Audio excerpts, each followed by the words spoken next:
नमस्कार, जम्मू कश्मीर का ये बुलेटिन देख रहे हैं आप और मैं हूं प्रियंका गुप्ता आपके साथ। बुलेटिन की शुरुआत करेंगे एक अहम खबर के साथ, क्योंकि खबर सामने आ रही है कि जम्मू कश्मीर में बूस्टर डोज की मुहिम की शुरुआत हो चुकी है और उपराज्यपाल ने पहला टीका लगवाकर बूस्टर डोज का शुभारंभ करवाया है। लाइलाज बीमारियों से ग्रस्त मरीजों और बुजुर्गों का टीकाकरण हो रहा है और स्वास्थ्य सेवाओं से जुड़े लोगों, अग्रिम मोर्चों और पर तैनात जो कर्मी हैं उन्हें इसका लाभ मिलेगा। तो जम्मू कश्मीर में कोरोना की बूस्टर डोज की मुहिम की शुरुआत हो चुकी है, जिसके चलते उपराज्यपाल ने पहला टीका लगवाकर बूस्टर डोज का शुभारंभ करवाया है। और क्या कुछ कहना है मेयर चंद्रमोहन गुप्ता का इस पर और स्थानीय निवासियों का, आइए आपको बताते हैं।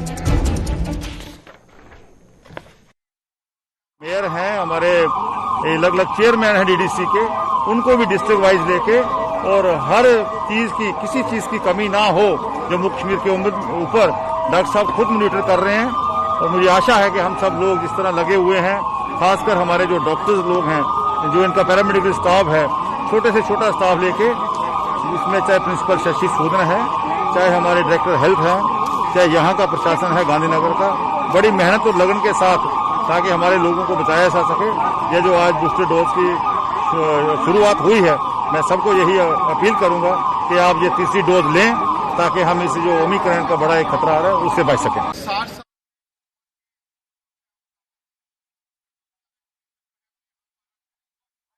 तो चलिए अब बात करते हैं जम्मू श्रीनगर नेशनल हाईवे के हवाले से, क्योंकि अगर हम ट्रैफिक अपडेट की बात करें तो लगातार वो बदल रहा है, जिस तरह का मौसम का मिजाज बदल रहा है, क्योंकि जम्मू श्रीनगर हाईवे पर यातायात बार बार बाधित हो रहा है। करीब 1 घंटा बंद रहने के बाद फिर से यातायात बहाल हुआ है और पंथियाल इलाके की अगर हम बात करें तो वहां पर गिरी पस्सियों ने यातायात बंद करवाया था। फिलहाल हल्के वाहनों को दोनों ओर से आवाजाही की इजाजत दी जा रही है और जिस तरह से मौसम का मिजाज है, पल पल बदल रहा है, वैसे ही हर दिन ट्रैफिक अपडेट सामने आता है। अगर कहीं पर पस्सियां गिरने की आशंका है या फिर लोगों के लिए अगर रोड सेफ नहीं होता तो बंद कर दिया जाता है। पर फिलहाल हम पंथियाल इलाके की बात कर रहे हैं, जहां पर पस्सियां गिरी हैं और यातायात वहां पर बंद करवाया गया था। फिलहाल अपडेट सामने ये आ रहा है कि हल्के जो वाहन हैं उनको दोनों ओर से आने जाने की इजाजत दी जा रही है और करीब 1 घंटा बंद रहने के बाद फिर से यातायात बहाल कर दिया गया है। तस्वीरें इस वक्त आप ग्राउंड से देख रहे हैं, क्योंकि पंथियाल इलाके में जिस तरह से खबर आई कि वहां पर पस्सियां गिरी हैं, उसके बाद क्लियरेंस के बाद जो लाइट मोटर व्हीकल्स हैं उनको आने जाने की इजाजत दी जा रही है। चलिए रुक करते हैं हम रामबन का नदीम हमारे साथ, हमारे संवाददाता ज्वाइन कर चुके हैं। नदीम, बताइएगा ताजा तफसीलात ट्रैफिक के हवाले से। जी बिल्कुल, देखिए प्रियंका, जिस तरह से हम देखें, क्योंकि मौसम के बाद जहां हाईवे पर ट्रैफिक बंद कर दिया गया था, मौसम बेहतर है। कल और आज की डेट में हम देख रहे हैं कि मौसम में बेहतरी देखने को मिल रही है। जहां ट्रैफिक प्लान के मुताबिक आज एलएमईज को दोनों तरफ से चलने की इजाजत की और आज सुबह से ही हमने देखा कि कहीं न कहीं खलल पड़ा रहा हाईवे को जो है मोटरेबल बनाने में। जहां हमने देखा कि पहले तो पंथियाल आयरन स्टैंड के पास में शूटिंग स्टोन देखने को मिला, उसके बाद शेरी में, फिर मंकी मोड़ में, और वक्फे से तमाम चीजें चल रही है। जहां पहले ही एडवाइजरी में बताया गया है कि आप गैर जरूरी तरीके से बाहर ना निकलें, अगर कोई इंपॉर्टेंट काम है तभी आप घर से बाहर निकलें। लेकिन आज ये कहूं मैं कि जिस तरह से कल लोगों की उम्मीदें कहीं न कहीं धुंधली नजर आ रही थी, लेकिन आज लोग फिर भी ट्रैवल कर सकते हैं, जबकि दिक्कतों का सामना है, ज्यादा टाइम ले सकता है इस सफर, क्योंकि शूटिंग स्टोन्स और छोटी मोटी पस्सियां गिरने का सिलसिला अभी भी चल रहा है। लेकिन इस बीच ट्रैफिक अथॉरिटीज की भी कोशिश है और जो क्लियरेंस एजेंसीज है उन्होंने भी मशीनें जो है हर जगह पे अवेलेबल रखी गई है कि कहीं भी अगर शूटिंग स्टोन होता है या लैंडस्लाइड्स होती है उनको जल्द से जल्द क्लियर करके मोटरेबल बनाया जाए। जिस तरह से आज हमने देखा कि 3 जगहों पर पस्सियां थी, जिसमें पंथियाल, मंकी मोड़ और शेरी शामिल है। तो उन तीनों पस्सियों को जो है लगभग 1 घंटे के अंदर क्लियर करके रोड को मोटरेबल बनाया गया और अभी हम देख रहे हैं कि दोनों तरफ से, श्रीनगर से जम्मू और जम्मू से श्रीनगर की तरफ जो एलएमवीज हैं वो चल रही है और कोशिश की जा रही है कि इन्हें जल्द से जल्द अपनी डेस्टिनेशंस की तरफ रवाना किया जाए, ताकि अगर उसके बाद अगर कहीं कोई बात होती है जहां शूटिंग स्टोन या लैंडस्लाइड्स होते हैं तो उससे भी निपटा जा सके और उसके बाद प्लान में ये चीजें क्लियर की जाएंगी कि एचएमवीज को कहां से किस तरफ चलने की इजाजत है। ये अभी क्लियर नहीं हो पाया, लेकिन फिलहाल मौसम खुशगवार और इस दौरान दोनों अतराफ से एलएमवीज की मूवमेंट हमें हाईवे पर देखने को मिल रही है। जी प्रियंका। शुक्रिया नदीम तमाम जानकारी देने के लिए। और नदीम ट्रैफिक अपडेट बता रहे थे। फिलहाल ताजा तफसीलात ये है कि दोनों ओर से लाइट मोटर व्हीकल्स को अलो किया जा रहा है और वहीं पर जिस तरह से नदीम ने बताया कि यात्रियों को परेशानी जरूर हो रही है, जैसे बार बार ट्रैफिक बाधित हो रहा है। फिलहाल क्लियरेंस के बाद दोनों ओर से एलएमवीज को आने जाने की इजाजत दी जा रही है।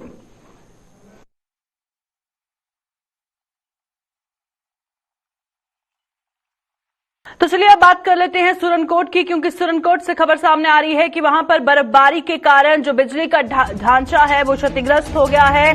राजौरी जिले में जगह जगह बिजली सप्लाई ठप है। अभी भी अंधेरे में डूबे सुरनकोट के जो कई दूर दराज के इलाके हैं वहां पर लोगों को काफी परेशानियों का सामना करना पड़ रहा है। बर्फबारी से बंद रास्ते बिजली सप्लाई बहाल करने में बाधा बने हुए हैं। तो आप देखिए बिजली सप्लाई अब जबकि ज्यादातर जगहों पे नहीं हो रही है, लोगों को बहुत परेशानी का सामना करना पड़ रहा है और ये बर्फबारी ने क्षतिग्रस्त किया है। जो बिजली का ढांचा इस वक्त आप अपनी स्क्रीन पर देख रहे हैं, बर्फबारी से ये किस तरह से क्षतिग्रस्त हुआ है, जिसके बाद राजौरी जिले के कई इलाकों में जगह जगह बिजली सप्लाई पूरी तरह से ठप हो गई है। अब जबकि सर्दियों में बिजली नहीं मिल पाएगी लोगों को, तो आप अंदाजा लगा सकते हैं क्या कुछ परेशानियां उन्हें झेलनी पड़ेंगी। हीटिंग अरेंजमेंट्स वो नहीं कर पाएंगे और जिस तरह से काफी देर से सुरनकोट के दूरदराज के इलाके अंधेरे में डूबे हुए हैं और बर्फबारी से बंद रास्ते बिजली सप्लाई बहाल करने में बाधा बने हैं। अधिकारियों का इस पर क्या कुछ कहना है वो सुन लेते हैं। तो इंटरवेनिंग नाइट में जो स्नोफॉल हुआ है वो काफ़ी हैवीली हुआ है और काफ़ी टाइम के बाद हुआ है, तो उससे एक्सटेंसिव डैमेज हुए हैं। अगर हम अपर रीचेज की बात करें, जो हाड़ीबोडा के अपर रीचेज हैं और शिंद्रा के अपर रीचेज हैं, कलाई के अपर रीचेज हैं और ये जो खनेतर के अपर रीचेज हैं जैसे दूम दुपरियाँ, तो यहाँ पे अभी स्टाफ जो है ना वो उस तरीके से पहुँच भी नहीं पाया है। तो हम पूरी तरीके से असेसमेंट भी वहाँ पे अभी नहीं हो पाई है और दूर से हम ये असेसमेंट लगा के ये कह पा रहे हैं कि वहाँ पे काफ़ी ज़्यादा डैमेज हुआ है। अगर पीसीसी के पोल्स की बात करें तो मोर देन 50 पोल पीसीसी के वो डैमेज हुए हैं और जो पोल हमारे एसटीपी के हैं, जो स्टील ट्यूबुलर पोल्स होते हैं, वो बेंट हुए हैं, टिल्टेड हैं, ट्विस्टेड हैं और कंडक्टर्स जो हैं वो तो मोर देन 100 होंगे। और जो कंडक्टर हमारा है वो स्नैप हुआ है, वो राउंड अबाउट 10 किलोमीटर से ज़्यादा कंडक्टर स्नैप हुआ है हमारा। तो इसमें रिस्टोरेशन में हमें काफ़ी टाइम लग रहा है, मैन और मटेरियल की रिक्वायरमेंट है। ये सीन है कि रोड तो साफ़ नहीं हुई है, बर्फ़ रोड पे है, जिसकी वजह से हमें बहुत परेशानी आ रही है। बाकी मैंने ट्रंक लाइन रिस्टोर कर दी है, जो चंदी मार्ट फीडर को फीड करती है। ये इलाका काफ़ी दूर दराज है, 3 फुट बर्फ है, उसके बावजूद भी जल्दी लाइट रिस्टोर होगी। और मेरी कोशिश थी कि आज ही मैं शाम तक चंडीगढ़ तक पावर रिस्टोर कर लेता, लेकिन उसमें हमें डैमेजेस हैं सेंटर में आ गई हैं जो बनीखेत से आ गए।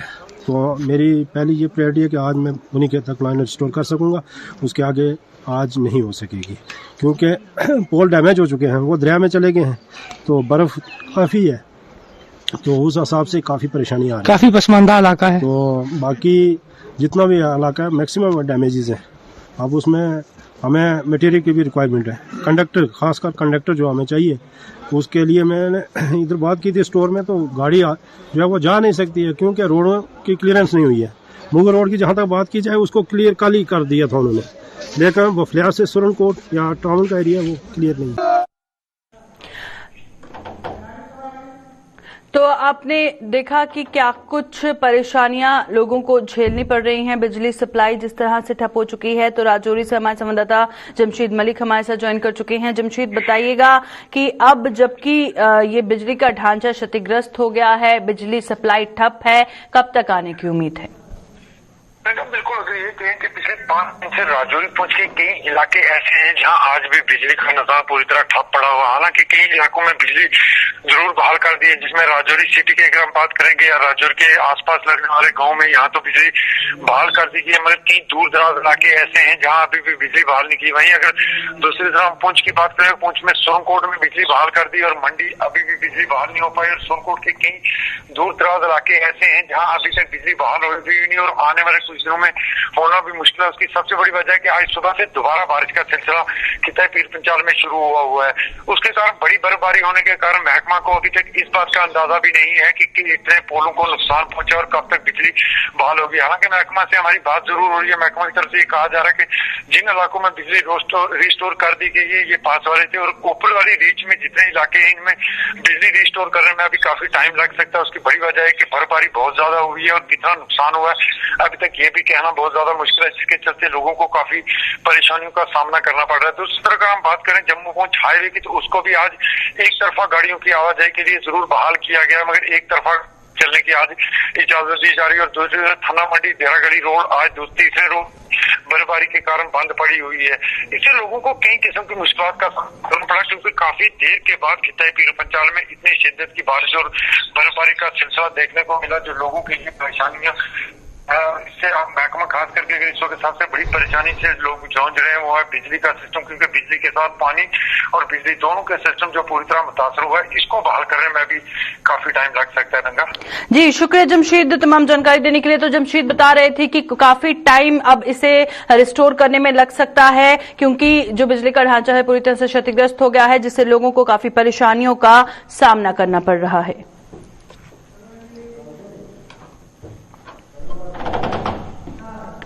तो चलिए अब रुक करते हैं वादी कश्मीर का, और कश्मीर के गुलमर्ग की अगर हम बात करें तो वहां पर तापमान में गिरावट के कारण लोग ठिठुर रहे हैं। बहुत सारे टूरिस्ट जो वहां पर पहुंचे हैं ठंड का सामना उन्हें करना पड़ रहा है, और कश्मीर के ऊपरी इलाकों में बर्फबारी से तापमान में भारी गिरावट आई है। गुलमर्ग में भारी बर्फबारी के कारण ठंड से लोग ठिठुर रहे हैं, और गुलमर्ग की खूबसूरती के कायल भी पर्यटक दूसरी ओर हो रहे हैं। पर्यटन कारोबारियों के भी खुशी से चेहरे खिल उठे हैं, और हम बात कर रहे हैं कि इस साल जो रिकॉर्ड तोड़ टूरिस्ट इनफ्लो देखने को मिला है वादी कश्मीर में, खासतौर पर अगर हम अलग अलग टूरिस्ट डेस्टिनेशंस की बात करें, गुलमर्ग की बात करें, पहलगाम की बात करें, सोनामर्ग की बात करें, तो काफी तादाद में टूरिस्ट वादी कश्मीर का रुख कर रहे हैं और जाहिर तौर पर लुत्फ उठा रहे हैं बर्फबारी का। अब जब लुत्फ उठा रहे हैं, पर दूसरी ओर ये भी समझने की जरूरत है कि जिस तरह से वहां पर तापमान में लगातार गिरावट आ रही है, तो वहां पर जो सर्दी का सामना है वो लोगों को वहां पर करना पड़ रहा है, पर वहीं दूसरी ओर जो पर्यटक है खूब एंजॉय भी कर रहे हैं, और पर्यटन कारोबारी जो है वो भी, उनके चेहरे भी खुशी से खिले उठे हैं, क्योंकि इस बार जो बहुत ज्यादा तादाद में टूरिस्ट वहां पर पहुंचे हैं उससे उनको काफी ज्यादा राहत मिली है। उनका जो भी उनका पर्यटन कारोबारियों का जो भी फायदा इस साल हो रहा है वो बताया जा रहा है काफी ज्यादा है, क्योंकि पिछले साल के मुकाबले इस साल जो टूरिस्ट है वो यहां पर ज्यादा आए हैं। तो चलिए रुक करते हैं हम गुलमर्ग का। हमारे संवाददाता इशफाक डार हमारे साथ पहुंच चुके हैं। जी बताइएगा, इस वक्त इशफाक अगर हम बात करें वेदर के हवाले से और टूरिस्ट इनफ्लो के हवाले से, तो गुलमर्ग में क्या कुछ सूरत हाल है? बिल्कुल प्रियंका मैम, इस वक्त अगर हम गुलमर्ग सैटिमकम गुलमर्ग की बात करें, अभी जो है मौसम में थोड़ा सा तब्दीली देखने को मिल रही है कि अभी जो है हल्की बर्फबारी सैटिमकम गुलमर्ग के टंगमर्ग में एक बार फिर शुरू हो गई है, और काफी तादाद में यहाँ पर पर्यटक जो है वो सैटिमकम गुलमर्ग की तरफ आ रहे हैं। वही अगर यहाँ पर हम मकामी लोगों की बात करें, मकामी लोगों को अभी भी जो है जो चंद रोज पहले बर्फबारी हुई थी और उसके बाद यहाँ पर मकामी लोगों को काफी परेशानियों का सामना इस वजह से करना पड़ता है कि मैक्सर सड़कें जो है सैटिमकम गुलमर्ग के अंदरूनी जो सड़कें हैं उनसे अभी तक इंतजाम की तरफ से बर्फ नहीं हटाया गया। अगरचे हम मैकेनिकल डिपार्टमेंट से हमने राब्ता कायम किया तो उनका कहना है कि ये आर&बी के साइड में आते हैं, तो जब हम आर&बी के अफसरान से बात करते हैं तो वो मैकेनिकल को दोषी ठहराते हैं। तो इसमें हमने आखिर पर यह पाया कि आपसी तालमेल जो एडमिनिस्ट्रेशन का होता है उस तरह का तालमेल जो है यहाँ पर सब एडमिनिस्ट्रेशन में नहीं देखने को मिला है। उस वजह से यहाँ के मकामी लोगों को जो है काफी मुश्किलों का सामना करना पड़ता है। वही सैटिमकम गुलमर्ग की अगर हम बात करें, यहाँ पर जो है काफी तादाद में जो बाहर से स्कीयर्स आ रहे हैं वो कहीं ना कहीं यहाँ पर जो स्कीइंग के कोर्स जो है यहाँ पर शुरू किए गए हैं। महकमा यूथ सर्विस एंड सपोर्ट्स की तरफ से हालिया में यहाँ पर जो है जम्मू कश्मीर के 10 अजला से यहाँ पर बच्चे जो है वो स्कीइंग के लिए बुलाए गए हैं। और कल जो है एक खबर जो सोशल मीडिया पे वायरल हुई कि गुलमर्ग में बच्चे जो है वो पॉजिटिव पाए गए, लेकिन उसके हमने अभी जो है महकमा यूथ सर्विस सपोर्ट्स के एहलकारान से और अफसरान से भी बात की तो उनका यह कहना है कि 100 से ज्यादा जो बच्चे हमारे यहाँ तरबियत हासिल कर रहे हैं उनका कल ही हमने जो है टेस्ट किया है और सारे जो है नेगेटिव पाए गए हैं, इस तरह की खबरों से उनने जो है बिल्कुल लबकुशाई की है। बिल्कुल, ये भी बताइएगा आखिर में इशफाक की जहां पर हम बात कर रहे हैं कि वहां पर स्नो क्लियरेंस का काम ग्राउंड पर नहीं देखने को मिल रहा है, जिसकी वजह से लोगों को परेशानी हो रही है और कनेक्टिविटी खत्म हो चुकी है। वहीं पर रोड स्लिपरी भी है, जाहिर तौर पर बहुत ज्यादा टूरिस्ट भी एक जगह से दूसरी जगह मूव कर रहे हैं। तो क्या कहेंगे एहतियातन तौर पर कि कोई एक्सीडेंट ना हो जाए, किसी की जान को खतरा ना हो, क्योंकि बिना जंजीर के प्रयाती रहती है। जैसे कि यहाँ पर जब यहाँ पर बर्फबारी शुरू होती है तो इंतजाम जो है वो सबसे पहले यहाँ पर नारबल टंगमरग रोड जो है उसको पहले क्लियर करते हैं बर्फबारी के लिए, क्योंकि सैयाहों को कोई दिक्कत न हो। लेकिन सैयाहों के साथ साथ यहाँ पर इंतजाम को चाहिए था कि वो मकामी लोगों के लिए जो है पूरी सुविधा रखी जानी चाहिए, ताकि मकामी लोगों को जो है दिक्कतों का सामना न करना पड़े। अगर हम नारबल टंगमरग रोड की बात करें, यहाँ पर गुलमर्ग में हाल ही दिनों में जो है इस रोड में जो है ड्रेनेज की दिक्कत हुई है और यहाँ पर काफी सड़कें जो है सड़कों पर जो फिसलन बताई जा रही है, उस वजह से इंतजामिया ने बाहर से सैयाह आ रहे हैं उनके लिए जंजीर के टायरों में लगाने के लिए कहा कि गाड़ियों को जो है जंजीर लगानी चाहिए ताकि वो गुलमर्ग जा सकते हैं। और यहाँ पर पर्यटक स्थल जो है गुलमर्ग है, वहाँ पर अच्छी तरह से जो पर्यटक बाहर से आ रहे हैं वो यहाँ पर कहीं न कहीं बर्फबारी का नजारा ले सकते हैं। जी शुक्रिया इशफाक हमारे साथ ज्वाइन करने के लिए, तमाम जानकारी फराहम करने के लिए। जिस तरह से इशफाक बता रहे थे कि हाँ, पर्यटकों के लिए बहुत सारी सुविधा वहां पर देखी जा रही है, पर जो मुकामी लोग हैं उनको काफी परेशानियों का सामना करना पड़ रहा है। प्रशासन को चाहिए कि वो मुकामी लोगों की परेशानियों पर भी गौर करे।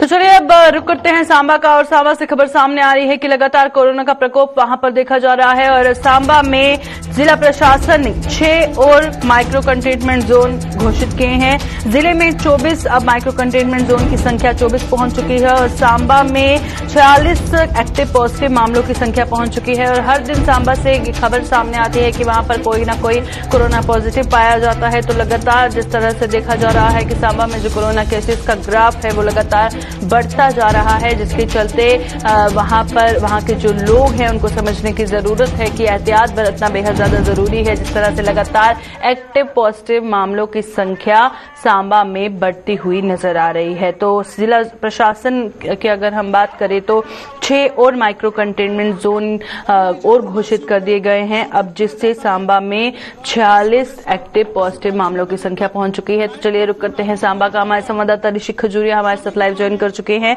जी ऋषि, बताइएगा कोरोना पॉजिटिव केसेस का जो ग्राफ बढ़ रहा है उसके चलते क्या कुछ कदम उठाए जा रहे हैं? सांबा में लगातार कोविड का जो कहर है वो एक बार फिर से शुरू हो चुका है, यानी लगातार कोविड जो पैर पसारता हुआ नजर आया। और खासतौर पर मैं बात करूंगा कि अगर किसी इलाके से केसेस जो वो कोविड पॉजिटिव आ रहे हैं तो प्रशासन अब एहतियाती तौर पर उन इलाकों को माइक्रो कंटेनमेंट जोन घोषित कर रहा है। और मुझे लगता है कि पहली और सेकेंड वेव को लेकर बात कंटेनमेंट जोन घोषित नहीं हुए थे, जितने अभी जो वो हो चुके हैं लगभग 25 माइक्रो कंटेनमेंट जोन चाहिए अभी भी एक्टिव है सांबा में। और आज प्रशासन ने 6 और नए माइक्रो कंटेनमेंट जोन जो वो घोषित किए हैं, जिसमें आपको बताता चलो कि सोजवा सुखवाल का इलाका माइक्रो कंटेनमेंट जोन बनाया गया है, नारायण इलाका बनाया गया है, छन्नी स्वांखा मोड़ बनाया गया है, विजयपुर का वार्ड नंबर 5 और बेड़िया सांबा सोम रोड ये भी, और उसी के साथ विलेज सारपा रामगढ़, ये 6 नए माइक्रो कंटेनमेंट जोन बनाए गए हैं। और पिछले कल भी 6 माइक्रो कंटेनमेंट जोन घोषित किए गए थे। तो आप अंदाजा लगा सकते हैं कि लगातार केसेस जो वो देखने को मिल रहे हैं। और खासतौर पर जिस तरह से कुछ एक ऐसे लोग पेशेंट आप कह सकते हैं कि जो अस्पतालों का रुख कर रहे हैं, जिनको लगता है क्योंकि उनमें सिम्टम्स है खांसी जुकाम के, जब वो अपना टेस्ट करवाते हैं तो उस दौरान जो है वो कोविड पॉजिटिव आ जाते हैं। और उसी के चलते अब जिला में जो तादाद है कोविड पॉजिटिव केसेस की ये बढ़कर 46 हो चुकी है। तो ये पिछले एक हफ्ते में जो ज्यादा असर देखने को मिला है कोरोना का, जिसके बाद ही प्रशासन यह एहतियाती तौर पर इस तरह के कदम उठाने के लिए मजबूर है। और प्रशासन लगातार लोगों को कोविड एप्रोप्रिएट बिहेवियर का पालन करने के लिए अवेयर कर रहा है। और प्रशासन ये भी लगातार गुहार लगा रहा है कि अगर किसी को लगता है कि सिम्टम्स हैं तो वो अपना टेस्ट जाके कराएं, ताकि रिस्क जो कवर हो जाए। नहीं तो ज्यादा अगर इन्फेक्शन फैलती है, ओमिक्रॉन वेरिएंट को भी मद्देनजर रखा जा रहा है, तो कहीं ऐसा ना हो कि पूरा परिवार और सोसाइटी लोकेलिटी के लोग इसकी चपेट में आ जाए। इसके चलते प्रशासन ने माइक्रो कंटेनमेंट जोन बनाने का सिलसिला लगातार जारी रखा हुआ है। बिल्कुल ऋषि, शुक्रिया सांबा से जानकारी देने के लिए। तो सांबा में जिस तरह की सिचुएशन बनी हुई है, लोगों को समझने की जरूरत है, एहतियातन तौर पर कदम उठाने की जरूरत है, एसओपीज का पालन करने की जरूरत है, ताकि ये जो मामले बढ़ रहे हैं ये थम जाए।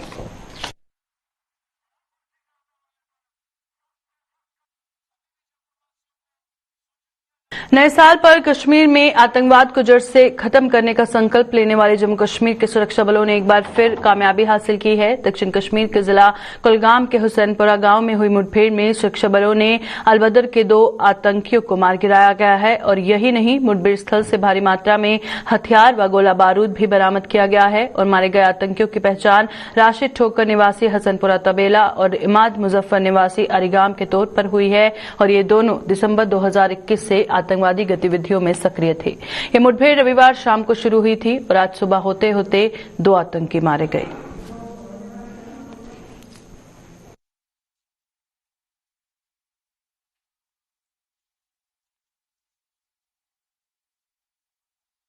जम्मू के जीएमसी और इसके सहयोगी अस्पतालों में कोविड के 18 नए मरीज भर्ती होने के साथ ही इन अस्पतालों में अब ऐसे मरीजों की संख्या 92 हो गई है और जीएमसी अस्पताल में 24, डीआरडीओ में 54 और गांधीनगर अस्पताल में 14 मरीजों का इलाज चल रहा है। जीएमसी अस्पताल में तैनात डॉक्टर कैलाश ठाकुर ने जानकारी देते हुए लोगों से प्रशासन का सहयोग करने की अपील की। उन्होंने कहा कि प्रशासन और स्वास्थ्य विभाग लोगों से कोविड एप्रोप्रिएट बिहेवियर का पालन करने की उम्मीद रखता है, क्योंकि ऐसा करने से ही संक्रमण से बचा जा सकता है।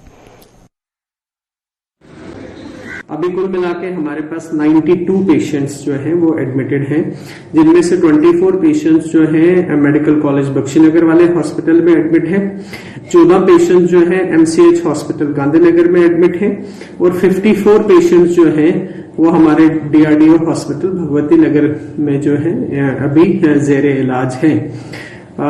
जैसे पहले भी बार बार ये रिक्वेस्ट की जाती है कि अभी जो केसेस हैं पिछले कुछ दिनों से कोविड-19 के जो है काफी बढ़ना स्टार्ट हुए हैं, तो आप सबसे हम यही रिक्वेस्ट करते हैं कि मेहरबानी करके हमारा जो पिछला एक्सपीरियंस है उसमें से हमने ये देखा है कि जो मास्क पहनना है वो बहुत इफेक्टिव टूल है इस कोविड-19 की पैंडेमिक से अपने आप को बचाने के लिए। तो इसलिए मेहरबानी करके अपना वैक्सीनेशन जो है शेड्यूल वो उसको कंप्लीट करिए। किसी भी अफवाह का शिकार होने की जरूरत नहीं है। वैक्सीनेशन बिल्कुल एक सेफ वैक्सीनेशन है, इससे कोई इतने एडवर्स इवेंट्स या साइड इफेक्ट्स जो है देखने को अभी नहीं मिले हैं। सो इसलिए मास्क पहनिए, वैक्सीनेशन शेड्यूल अपना कंप्लीट करिए। और तीसरी बात है कि अगर किसी को सिम्टम्स होते हैं, हमारे पास टेस्टिंग की बहुत अच्छी उम्दा फैसिलिटी है, तो मेहरबानी करके आप अपना टेस्ट करवाइए और अगर पॉजिटिव होते हैं तो गाइडलाइंस के मुताबिक जो है अपना ट्रीटमेंट एक क्वालिफाइड डॉक्टर से कराइए। सेल्फ मेडिकेशन करने से ये प्रॉब्लम हो जाती है कि हमारे पास पेशेंट्स जो हैं फिर काफी लेट स्टेज में आते हैं, तो उस पे जो है डॉक्टर्स की तमाम कोशिशों के बावजूद भी रिजल्ट्स वैसे नहीं होते हैं जैसे हमें उम्मीद होती है। तो मेहरबानी करके एक वर्ल्ड वाइड एक पैंडेमिक है, एक बायोलॉजिकल वॉर है जिसके साथ हम लड़ रहे हैं। सो हम सब मिलके अगर इसको हराने में एकजुट हो जाए तो हमें पूरी उम्मीद है कि आगे जाके जो है हम इसके ऊपर जीत जरूर हासिल कर सकते हैं। पानी की समस्या को लेकर कठुआ के वार्ड नंबर 1 के लोगों ने जल शक्ति विभाग के खिलाफ प्रदर्शन किया और प्रदर्शन कर रहे लोगों का आरोप था कि ये विभाग वार्ड में एक हफ्ते के बाद पानी की आपूर्ति करता है, जिससे उन्हें भारी परेशानियों का सामना करना पड़ता है। इन लोगों के मुताबिक वो कई बार इसकी शिकायत विभाग के अधिकारियों और कर्मचारियों से कर चुके हैं, लेकिन उनकी कोई सुनवाई नहीं कर रहा। सर अज हफ्ता ही सारे पानी प्रॉब्लम, पानी बिल्कुल सू पानी मिल रहा, सू नहाने में पानी बड़ी ज्यादा प्रॉब्लम है पानी की। हाँ जी, तो पानी तो कोई इधर सीधी हो जाने, कोई अगर जाने पानी नहाना बड़ी ज्यादा इधर सारा ट्यूबवेल भरते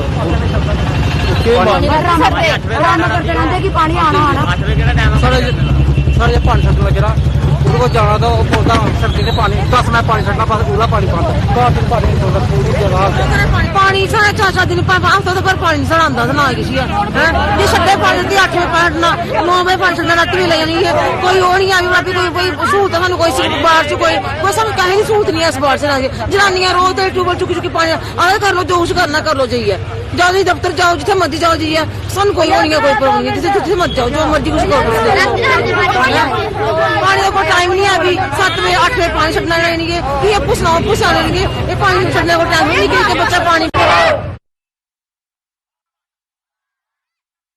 जम्मू के वार्ड नंबर 4 जैन बाजार की गली कुचा काकुशाह में खस्ता हालत मकान जो बारिश के दौरान लोगों के लिए खतरा बना हुआ था, जम्मू नगर निगम ने उसे गिराकर इस खतरे को दूर कर दिया है।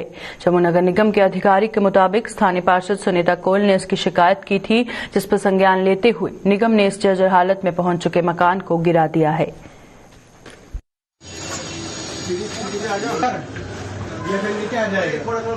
थोड़ा बहुत किया है जेएमसी टीम ने, बाकी जो बैलेंस वर्क है वो उसमें जो मेन है 2 स्टोरी के बाद जो पैरापिट था वो ज्यादा इमीडिएट थ्रेट पोज कर रहा था। पासेस बाय छोटे छोटे बच्चे यहाँ जा रहे हैं स्कूल के, वो हमने तोड़ दिया है। कुछ और पोर्शंस 2-3 किस्म के थे वो हमने ये तोड़ दिए हैं और मलबा वगैरह हम इकट्ठा साइड पे कर रहे हैं, जो हमारी टीम आके जेएमसी टीम कल सुबह उठा लेगी। देखिए मकान हमारे नोटिस में ऐसा कुछ नहीं है, मकान बिल्कुल खंडर से भी बुरी हालत में है। हाँ, बाकी एज इंजीनियर मैंने देख लिया, बिल्डिंग बाकी स्टेबल है, कोई खतरा नहीं है। वो पोर्शन जो हिल रहे थे, जो इमीडिएट थ्रेट थे लोगों के लिए, वो हमने सारे के सारे तोड़ दिए हैं।